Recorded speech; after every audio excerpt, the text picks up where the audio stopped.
It's time for another episode of the Daily Blogcast for Internet Marketing, where every day we find all the best industry blog posts and turn them into something you can listen to, because reading is hard. Now, here are your hosts, Mark and Brian. Episode 68. 68 is hump day. What day is it, Mike? What day is it, Mike? No, I was thinking too, we never announce who we are. This is Brian with the Daily Blog. They know who you are, man, because you're the only guy that can't even say a complete sentence. Yeah. Yeah. I'm the illiterate one. The guy that can't talk is Brian. Yeah. The guy that can barely talk is Mark. Yeah, exactly. So have you heard about those WordPress attacks still going on? The ones you talked about yesterday? Uh-huh. No. So it's day 2.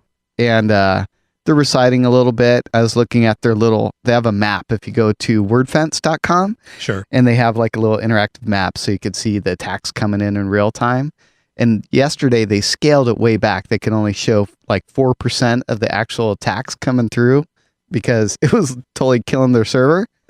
And today it's in real time. So they said that it's subsided quite a bit, but there's still a lot of attacks going on. There's occasional bursts of activity. And looking at the map, it just looks like they're attacking all the like server networks. Like you see Houston, Dallas, Southern California, New York, stuff like that. I see. So it's the same stuff. It's just brute force. They're trying to log in if you have admin and then a weak password. Yep. Are you still getting emails yourself? No, I stopped getting emails yesterday. So I see. Hopefully. So they moved on. They've given up on your blog. They gave up on my power encryption. You have power encryption? No. Okay. I use my cat's name spelled backwards. Do you really? No. That's ridiculous.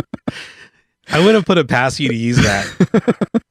Better than secret. Yeah. It's better than secret or password 1. Yep. Or secret 1. I know. I can't believe so many people still use crazy passwords. Yeah. I like password 1. Password 1? Or 1, 2, 3, 4. Yeah. 1, 2, 3, 4 always works. Yeah. I knew some guy, actually, it was my uncle. That was his passcode to get the key to his house, like on his vacation house. Yeah. And it was on the lockbox, like hanging outside of his house. I'm like, anyone could see this lockbox, and what's the first thing you're going to put in there? 1, 2, 3, 4. It's like why push not? key thing. I'm like, oh, he's crazy. He doesn't care. It's like, that's what his insurance is for. I'm like, okay, all right. Just smash the window. Yeah. So did you guess it? How did you find that out? Because he told you, or you were guessing it? No, I asked Breaking him. into houses. Yeah. No, I asked him. I said, I needed the key. So I see. All right. The first article I have is from Barry Schwartz over at Search Engine Roundtable.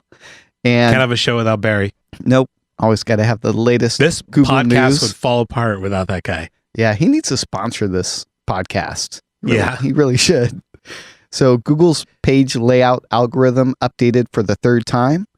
And it's odd because he titled it Google's page layout algorithm updated for the 3rd time, but then he went on to say this would be the 3rd update to a page layout algorithm. Since it is just a refresh, it doesn't mean Google updated the algorithm, but rather reran the algorithm and updated its index. Tell me what all that means. What's a page layout algorithm? Yeah, I was going to tell you about that because I had to research it. I'm trying to be more interactive with the podcast. The Google Normally I just read a book when you're reading. You're like when you're doing what passes for reading. Google page layout algorithm. So yeah, no. Well, that was the algorithm that they put out last year for ads above the fold. So if you had too many ads above the fold or just too many ads in general on your page, they would hit you. And so they just reran it. Oh, I get it. So on the site that you own, not Google AdSense or something, it's like the page that you own. Yeah. Okay. If you have too many ads on your own website, then they'll hit you. Gotcha. Yep. And they had it said a few have been impacted by it, but there's still enough people complaining on the threads to make it listed. And he had a screen cap of someone's traffic. I'm not sure how large the traffic was, but it just totally disappeared after they did the recent update. That sucks. Too many ads. So that's horrible. That's it in Google News. That's my little soundbite. Okay, because we have no budget on this show, and you're just gonna do your own. Yeah. Try it again. Beep, beep, beep, beep. Doo, doo. Okay, so everybody's just press stop right now. Okay, Next so podcast. this is from Ad Exchanger, and the title of this post is "Bots Set Their Sights on Targeted Ads."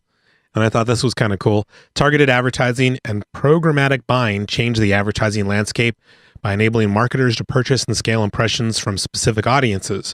But the growth in targeted ads has also caught the attention of fraudsters, who are increasingly using botnets to generate and sell the impressions to advertisers, according to Michael Tiffany, co-founder and CEO of the online security firm White Ops. So he said, what we found running our bot detection technology across the ads ecosystem is that on a network level and campaign level, some of the most sophisticated targeted ad buys also had really high bot levels. Bots that control an individual's PC can direct the web browser to certain sites, including legitimate websites, and then sell those impressions on an exchange. An advertiser looking for a particular impression may bid on that impression without knowing that it's actually a bot. Oh, He said a botnet could also place items into online shopping carts, abandon them, and then sell the impressions based on those actions. One impression may cost only a few dollars, but when duplicated across millions of browsers and sites, the process becomes highly lucrative. wow. So do you get that? Yeah, but I'm not sure if I'm following. I think it's that retargeting pixel thing, right? Yeah. Like when you could put a pixel on your abandoned cart page Yeah. and say, okay, I want to throw these guys in a little pool of people to market to later. Yeah. So these guys have bots that do it, Yeah. and then that's how they make their money. So Something like that. how do they sell? I mean, because I was thinking they have to be a part of the ad network, right? I believe so, yeah. Okay. It's an inside job. So yeah, so it says, well, no, they have to be like they have to be able to sell traffic, Yeah. right? So it says the percentage of impressions that are being reported as fraudulent impressions by vendors and security companies range from 20 to 30%, said Steve Sullivan, Dang. VP of Advertising Technology at the Interactive Advertising Bureau. It is difficult to say exactly how extensive this problem is, and it's difficult to trace, he says. In addition, there are few incentives for tech vendors to root out these fraudulent practices. Everybody gets paid for the fraud except the actual brand manager who's laying out the money, Sullivan says. In fact, a demand-side platform might even get punished for saying they've identified bot-controlled stream of traffic, since another DSP could snap it up and get first priority in the future by buying agencies. So kind of interesting. And then he goes on to say, in addition, it is nearly as easy for a bot to infiltrate videos as it is to attack display ads on desktop computers. A bot can use an infected browser to play a video on a web page and generate another impression. As banner ads on desktops fade in popularity, videos could be the next big target among fraudsters. Wow. So they're growing more and more sophisticated Yeah. in selling this stuff. So don't install that toolbar. Well, people don't, yeah. But I think a lot of these are like rogue Yeah. installs from people, I don't know, Hacking your computer. or Getting trying in to there. install crack software or whatever. Yeah. Jerks. Pay for Photoshop Pay for it. and Office and all that other Photoshop is just too expensive. and all to that pay other. for it. No, it's actually not too much money now. There's is it? I don't think Creative it's Cloud, man. Photoshop. But yeah, is it Creative Cloud? Yeah, so you can get, I don't know what that costs a month, and Adobe, of course, isn't paying us to say this, but Yeah. it's not that much money. But I think Photoshop by itself in Creative Cloud, I think is only $9 a month or something. Oh man, that's great. So it's not that much money. Wow. And then you could be legit. Yeah, well, I found some really good places online. Unfortunately, I don't know the names, but they totally look like Photoshop. And you could upload your image and then totally edit it and Yeah. apply filters, all that stuff. And Yeah, it's there's a like, bunch of stuff. it's like, Like wow. Pixlr, I think, is one. oh yeah, that was Pixlr's one. one, and there's a couple of them. That's probably the best one, at least the one that I know about. And then, of course, there's always GIMP, which is free. You Yeah. could download that. It's, it's open source, kind of Photoshop-esque. Yeah, It's getting better and better. The only thing that sucks about GIMP is if you know Photoshop and you go to GIMP, yeah, you have this learning curve of trying to remember how, or trying to figure out how they did stuff differently. yeah. But for the most part, it's got everything I mostly use, things like layers and stuff. And Oh wow, that's good. cool. I'm gonna have to check that out. Let's see. I have a blog post from dashburst.com and it's from Lauren Moberts. Yahoo tapping into Yelp reviews for local search. Have you heard about that in the news? no. I just heard about that yesterday. So Yahoo. I was like, Oh, wait. Yahoo! Haven't they been doing that for a while, though? No, I don't think that they were displaying the They Yelp were pushing reviews. down Yelp, right? To get their local stuff. Yeah. And so now Yahoo is actually getting their information and just feeding their data for their local search results.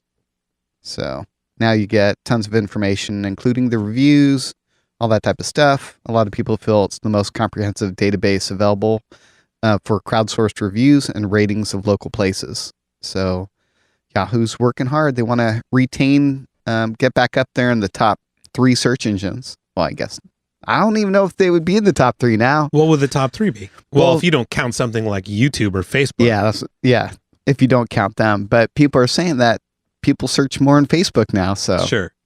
So Well, people are goofballs. we'll see. Typing searches into Facebook. That's ridiculous. Yeah, I know.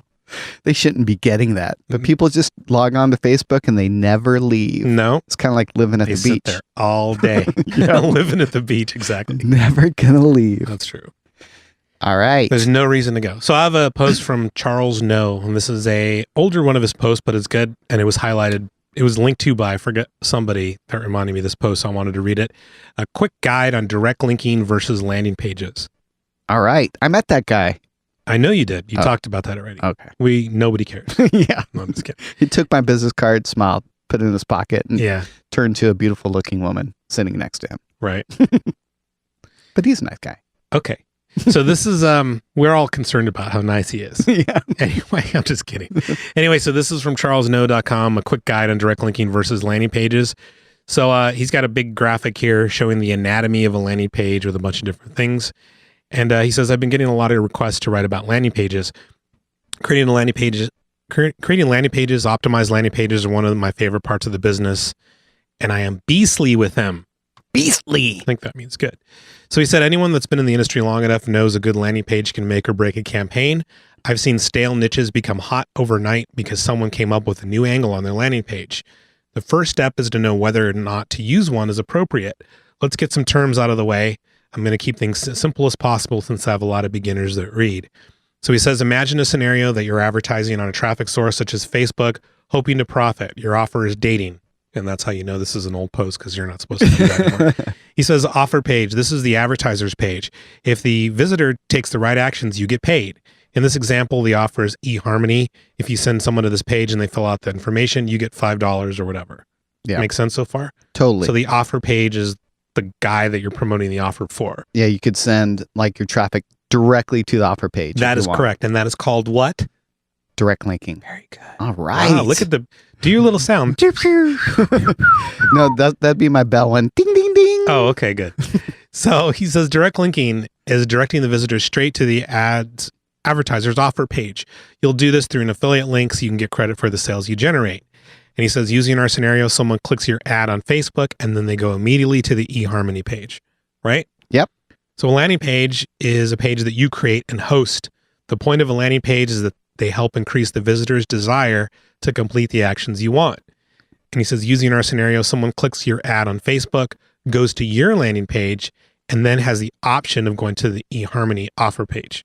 Right. Right. So it sits in between the two. And he put a little graphic in here of what a landing page might look like. So he said, what confused me early in my career is that I didn't see the point of landing pages. If someone clicks my ad and it's possible a landing page is in the way. Right? Yeah. It gets in the way. It's like you have to click again. Right. But he said someone simplified it to me once with a real world example. Imagine a couple is walking down the street and they see a car dealership and walk in. They're interested in the car, but a car is a huge purchase. No one helps them, so they leave without buying anything. Yeah. However, the same people have a much higher chance of buying that vehicle if they get talked to by a good car salesman. The salesman will use techniques like calculating fuel savings, throwing in free extras, and this price ends tonight specials to entice them to making the purchase. That's true. So that's what landing pages do. That's a Pretty good right? idea. He said a good landing page can turn a curiosity click into a sale. I know from tons of experience that I could create a landing page for the eHarmony offer that would do better than direct linking. If you don't know, then you have to test direct linking versus a landing page and see for yourself. Yeah. Another good thing about that is that you could also get their information. You can. You Yeah. can have them opt in or whatever. And then market to them again And you in can the throw future. that retargeting pixel on too, but we're getting ahead of ourselves. Okay, It's sorry. too complicated.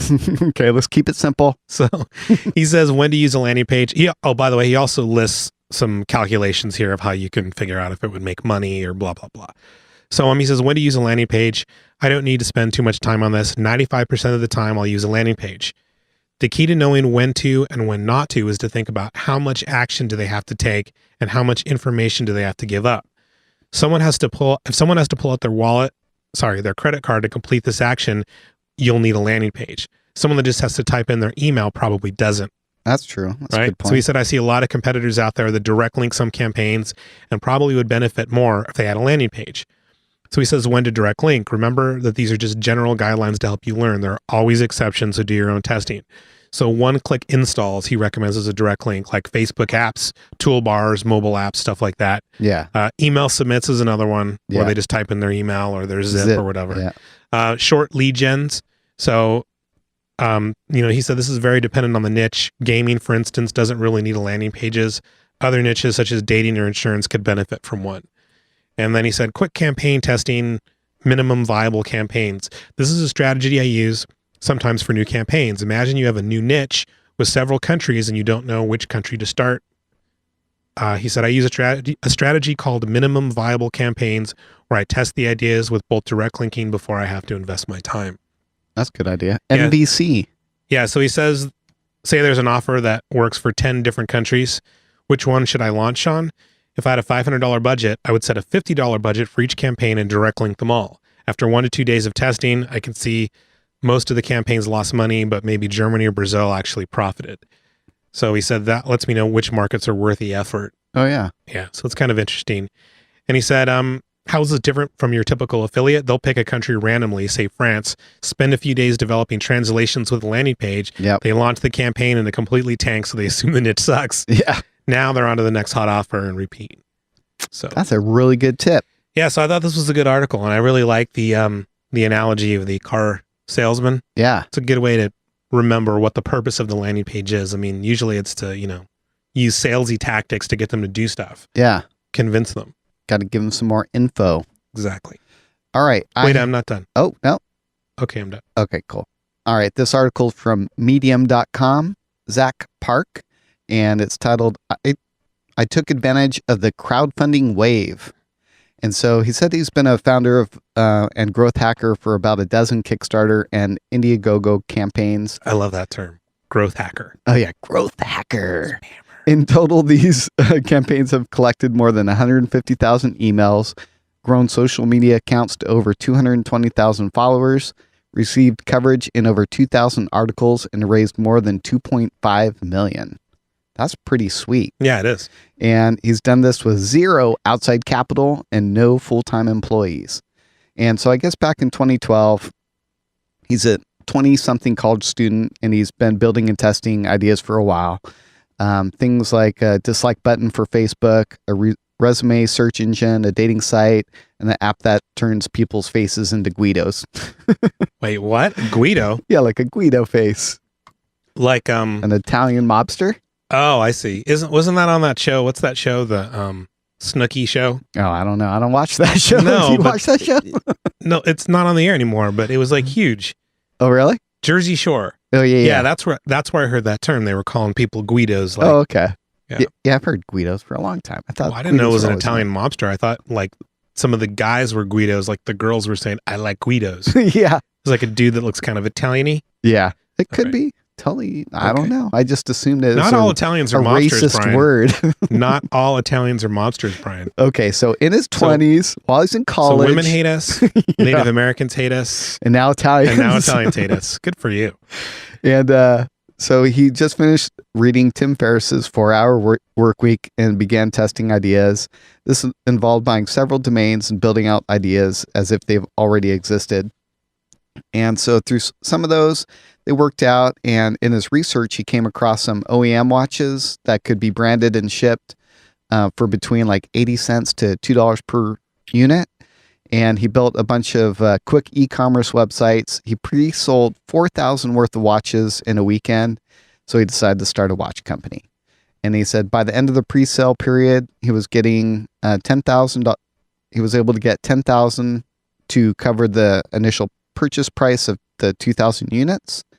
And, he just said he did this just by hustling, working hard. He found watch lovers on Instagram, followed them, and liked their photos. And while running the watch company, he manually followed 150,000 people.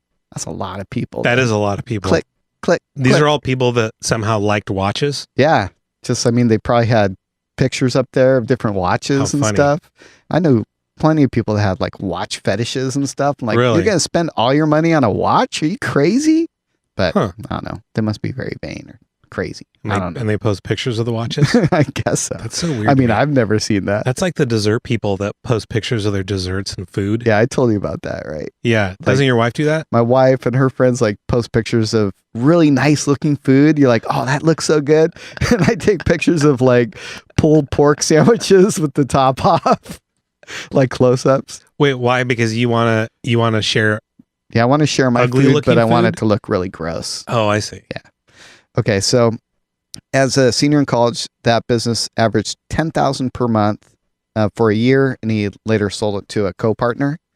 And so then he had to start over, and he got connected with One Face Watch, and this was a Indiegogo campaign, and I guess they help like feeding starving children in the Horn of Africa.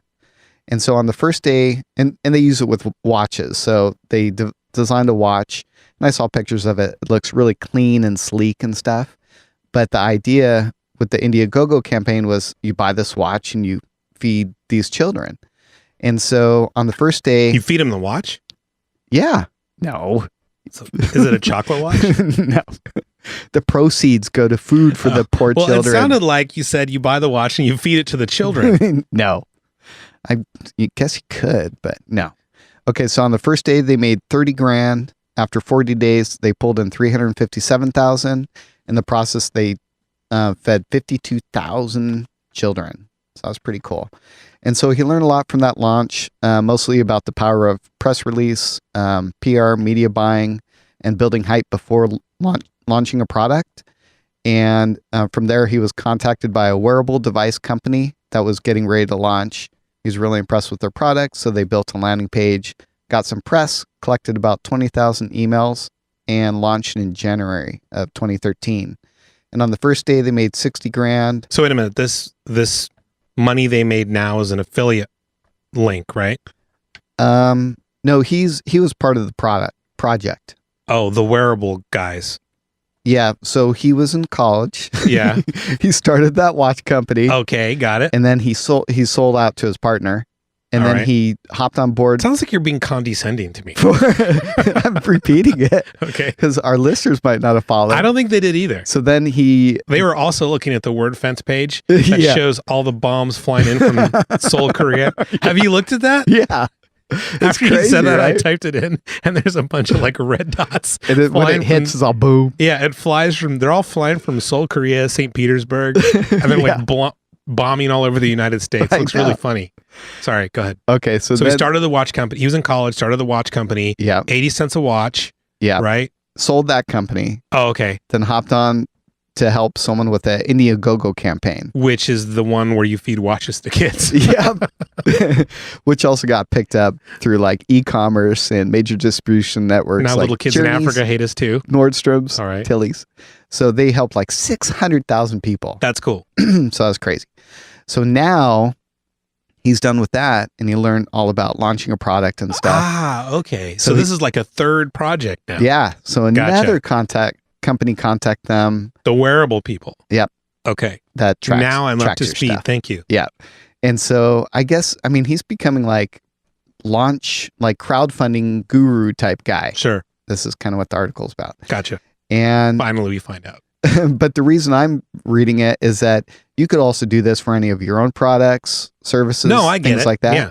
And you could, in addition to generating money, you could generate a whole lot of people, get a whole lot of people to see your products. Yes. And also get connected through social media. So we should be doing all of this stuff in this article, basically, right? yeah, if you could, We need to get especially if you have a product. we need to get watches. I know, I'm going to start a watch company. Daily blogcast watches. Okay. So, Ooh, and they'll all be set. They'll be broken, right? They'll all be set to like 9 a.m. when the podcast is. yeah, So you'll always know to go look. totally. That doesn't make any sense. So this was called Amigo Fitness Bracelet for iPhone and Android. So it hooks up to that, tracks your movement, all that good stuff. NSA already does that. And within 40 days, they brought in 580 grand. Holy cow. So that was a huge win. And so he got better at... That's almost as much as Pat Flynn makes every month. Almost. He got better at industrial design, patents, manufacturing, and overall marketing. And so now what he mainly learned is really how to create those relationships with celebrities, influencers, writers, videographers? Videographers? Yeah, videographers. Ding, ding, ding, ding, ding, ding, ding. You got it. PR firms and all sorts of people that could help me blow something up anytime I wanted.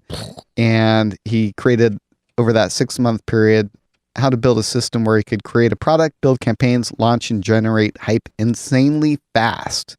So he said, why crowdfunding? And is pretty much all the reasons we already listed. You could get your product out there quick, and you could get all that social love, everything that goes along with it. Yeah. So, but then he cut off. The article ended a little quicker than I was hoping. I guess I thought originally he was going to go on to like how you could do it yourself, some additional tips and stuff, and maybe even, I'm sure he's developing a product on how to do crowdfunding correctly. But he just has a email list to sign up to at this point. Right. And he's just living in a castle in Malibu. Really? That's what he put. I was like, oh, that's funny. That He is said, funny. I've used my house as leverage to grow relationships. I'm investing in real estate and spending most of my time traveling and meeting interesting entrepreneurs. So that was it. Well, we don't have a lot of time left. Oh no, we don't. So I don't have anything super short to fill the gap. I have a pretty short one. That's what she said. You suck. All right, go ahead. All right, this was from Bigfoot Digital. You make it too easy. Yeah. 8 small changes to refresh your website. And originally I was going to discuss each of these in detail, but I'll just briefly No. go See, through this is them. what I'm saying. I knew you were going to do that. You're going to wreck it. Yeah. I'm not wrecking it. Don't blow through stuff, because then people are going to be like, wait, what happened? All right, I'll save it So we for only have tomorrow. like 2 minutes. Okay. So one that's thing I was going to mention Yes? before you cut me off and let me say that hilarious joke. That's what she said. I was listening to I left the door wide NPR the open. other day, Uh-huh. yesterday, and this is totally unrelated to internet marketing, but I thought it was pretty funny, and it reminded me when you said something about blowing up. Yeah. The guy was blowing up or whatever. So it's called, I actually looked it up while you were talking, which Okay. I often do while you're talking. Just That's why I had to repeat everything. play around on Facebook. Uh-huh. Anyway. Playing games. Anyway, it was on All Things Considered, and it was about this guy went on there who made this book called, what's it called? Oh, The Sound Book. It's like a new book that got released. So his name is Trevor Cox. He's the author, and I guess he was this audio engineer that went all over the world and has recorded all these different sounds and locations and stuff. And he's done all sorts of recording, and among the things he did for this book, I guess he recorded in all these random places, like sounds. So there's a bunch of interesting stuff, but the blowing up one made me laugh because I guess there's some chamber, and I forgot what it's called. I'll link to it in the post, but there's some chamber that engineers build when they test speakers. Yeah. And the whole point is to like make zero reflection, so there's no echoing, no reverberation, no anything. Yeah. Right? So it's like this totally designed thing. Yeah. And so he recorded a balloon popping in this chamber. It's just like, Yeah, it went. that's funny. I don't even know if you guys can hear that. I went like this. It was ridiculous. And then they played it like normal. Yeah. And it's like, of course, boom, super loud, a balloon popping. Yeah. And I thought that was really weird. And I thought about blowing up in that little Wow. chamber. But there's other cool stuff in there. He went to like, I guess there's a musical road in Lancaster. Oh, yeah. That you drive over like yeah. little things on the road and it plays music or Yeah. something like Isn't that. that funny? Yeah, that's super How cool. random is that? Anyway, there's a bunch of stuff in there. He recorded stuff like in a dome. I don't know what dome it was, but have you been to the Capitol? No. In the rotunda in the Capitol of Capital of the United States, they have like It's like an echo chamber. No, it's a whisper thing where you can stand on one side and whisper, and you can hear the guy from way across the dome Wow. because, the acoustics travel, I guess, across the dome or Yeah. something. I forgot the explanation, but anyway. Oh, that's weird. That's it. So if you're interested in stuff other than affiliate marketing and internet marketing and SEO and Barry Schwartz and all the other people we talk about, go check it out. It's called The Sound Book. Trevor Cox. Just type it in NPR. Is there sound bites The in Sound the book Book too? NPR. No, dude, there's not sound bites. Well, I was thinking, no. that's a great Indiegogo campaign right there. I'm going to contact them and say, dude, we need to like put little chips on each page. You press a little sound, you hear that little balloon go. Alrighty. Okay, maybe not. So anyway, check it out. That's All it. right. Cool, guys. Well, thanks for listening. We'd love for you to come check out the blog at dailyblogcast.net. Leave us a little comment or voicemail, and we'll play you on the air. Catch you there. Thank you. You've been listening to the Daily Blogcast for Internet Marketing. Visit our site, dailyblogcast.net, where you can find show notes and links to all of the blogs mentioned in this episode. While you're there, make sure to sign up to our free newsletter so you're notified of new episodes and get a bunch of goodies delivered directly to your inbox. Don't forget, we need your support, so do us a favor and log into iTunes and leave a rating and a review. It only takes a minute and they'll really help us out. See you tomorrow. See ya!